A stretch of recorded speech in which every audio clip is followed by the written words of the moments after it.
कहा जाता है कि इंसान के अंदर अगर हवस की भूख जागे तो वो भूल जाते हैं कि कौन उसका अपना है, कौन उसका पराया है, किसके साथ वो इस रिश्ते को निभा सकता है, किसके साथ उस रिश्ते को नहीं निभा सकता।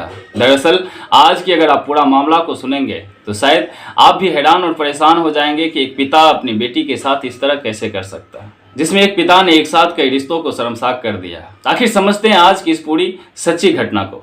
राधे राधे, नमस्कार, सत श्री अकाल। मैं हूं कोमल यादव। आज की जो सच्ची घटना है, यह घटना है उत्तर प्रदेश का।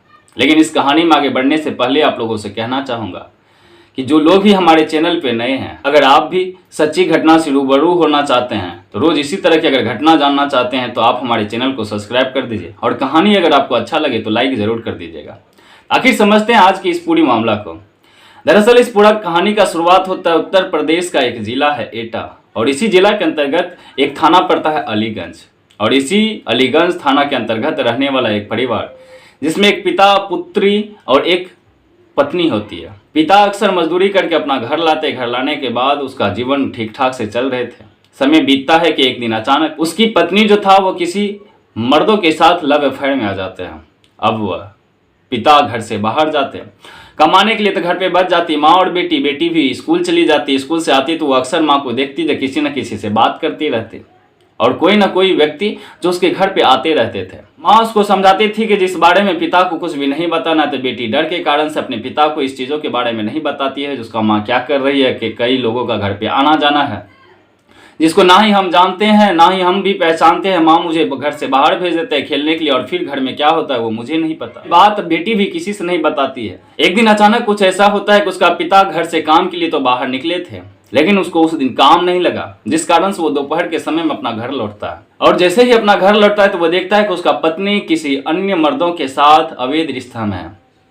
उसको उस रूप में देखता है जिस रूप में एक पति अपने पत्नी को कभी नहीं देखना चाहेगा, और उसमें भी किसी गैर मर्दों के साथ। जैसे ही उसको देखता है तो उस महिला के साथ में जो पुरुष था वो तो किसी तरह से वहां से भाग निकलते हैं, लेकिन उस दिन वो पति अपने पत्नी को समझाने का कोशिश करता है, उसको बताने का कोशिश करता है, तुम जो कर रही बहुत ही गलत कर रही हो। कल के डेट में अब बिटिया भी बड़ी हो रही है, अगर इसके बारे में अगर लोग जानेंगे जो इस बिटिया की माँ किसी अन्य मर्दों के साथ अवैध रिश्ता में है, उसके साथ शारीरिक संबंध बनाते, तो फिर हमारे परिवार पे भी इफेक्ट पड़ेगा। और कल के डेट में अगर बिटिया की शादी किया जाए तो वहां अगर जानेंगे तो फिर उस पर भी इफेक्ट पड़ेगा। शायद मैं उम्मीद करता हूं कि आइंदा इस तरह की घटना तुम ना करो। और फिर वो पिता उस महिला के मोबाइल अपना कब्जे में ले लेता, कहता है कि मोबाइल सारा जड़ ही है, अगर मोबाइल नहीं रहेगा तो ना ही तुम किसी से बात करोगे और शायद मेरा परिवार भी ठीक से रहेगा। उस दिन तो समझा बुझा करके पत्नी को माफ कर देती है और उसको कहती कि आइंदा ऐसा गलती तुम कभी दोहराना मत। फिर से वही रूटीन चालू होता है जो रूटीन था। सुबह सवेरे पति घर से बाहर निकलता अपना मजदूरी करने के लिए, लेकिन एक दिन, 2 दिन, 3 दिन तो पत्नी की रवैया जो था वो सही चल रहा था, लेकिन अचानक से फिर से पत्नी की रवैया में परिवर्तन आ जाता है। बिटिया फिर से वही हरकत देखते हैं जो हरकत वो पत्नी करती आ रही थी। एक दिन अचानक वो महिला अपने घर से फरार हो जाती है। फरार होने के बाद जैसे ही उसका पति घर पे आते हैं तो बिटिया से पूछते हैं जो तुम्हारी माँ कहाँ गई है।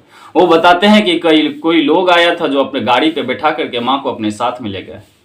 पिता कई बार कोशिश करते हैं अपनी पत्नी की खोजबीन करने का, कई जगहों पे जाते हैं, अपने रिश्तेदारों से पूछते हैं, लेकिन कहीं से भी उस पत्नी का कोई सुराग नहीं आता। थक हार के वो थाना भी जाते हैं, लेकिन वहां भी उसको कोई न्याय नहीं मिलता है। लेकिन उसी वक्त एक व्यक्ति का फोन आता है। वो फोन करने वाला लोग कोई और नहीं बल्कि उसी व्यक्ति का अपना पत्नी ही थी। वो फोन करके बोलती है कि तुम मुझे खोजने का कोशिश ना ही करो तो ठीक रहेगा, क्योंकि मैंने कोर्ट मैरिज कर लिया, मुझे अब तेरे साथ रहना नहीं है। तुम अपना घर संभालो, अपनी बेटी को अपने पास रखो।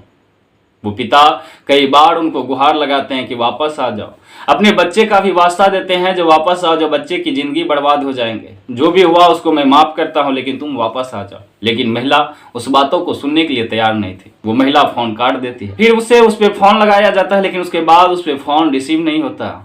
और फिर पुलिस वाले भी जब उसको पकड़ के लाते हैं तो पता चलता है कि वो कोर्ट मैरिज कर लिए थे, और वो महिला फैसला लेती है कि वो अपने प्रेमी के ही साथ रहेंगे। समय बीतते जाता है। अब उस घर में रहने वाले लोग सिर्फ पिता और पुत्री थे। जब वो महिला अपने घर से भागी थी तो उस समय उस बेटिया की उम्र जो थी वो 10 साल की। तकरीबन 1 साल और बीतते हैं, 11 साल हो जाते हैं।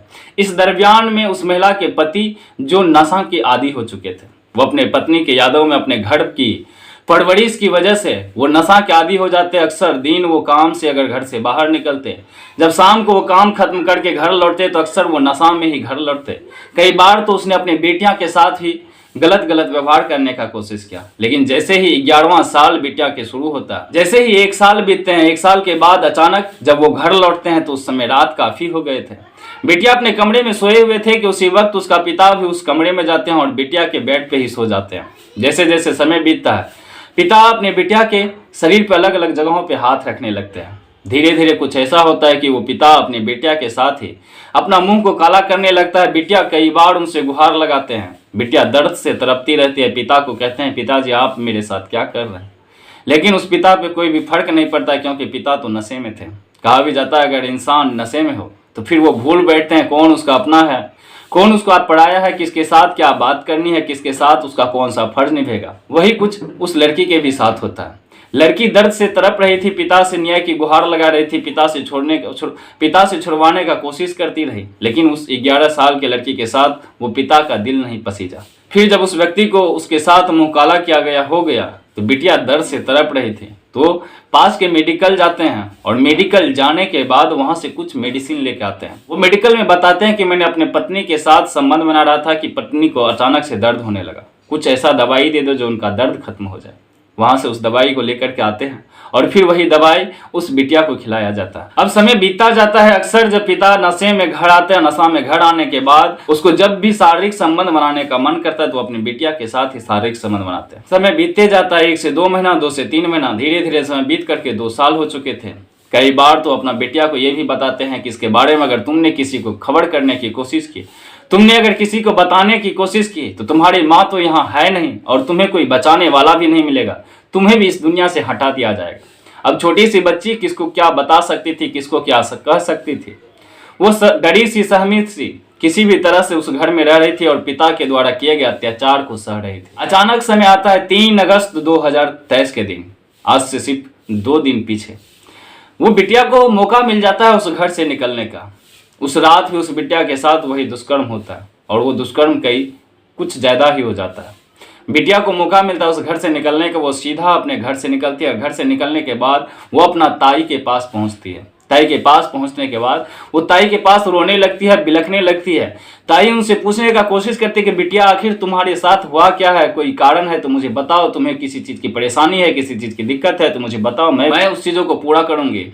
लेकिन वो बिटिया कुछ बता नहीं रही थी, डरी सी, सहमी सी।